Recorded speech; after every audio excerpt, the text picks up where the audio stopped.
Ukrajinski politički analitičar Anatolij Otisjuk upozorava da se predsjednik Vladimir Zelenski nalazi u poziciji sličnoj onoj u kojoj je bio finski maršal Carl Gustav Mannerheim tokom Zimskog i Drugog sovjetsko-finskog rata. On vidi dve opcije pred Kijevom.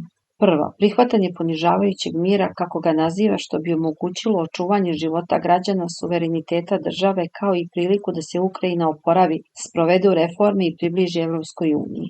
Drugo, nastavak iscrpljujućeg rata sa Rusijom u kojem bi Kijev računao na evropsku pomoć, ali bez podrške SAD-a, gdje bi Trump aktivno sabotirao ukrajinsku stranu.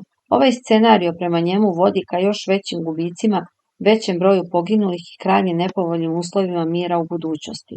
Otisjuk zaključuje da bi odlaganje odluke moglo dovesti do situacije u kojoj će Ukrajina imati manje prostora za manevar i izgubiti i ljude i državnost, prenosi portal pravda.rs.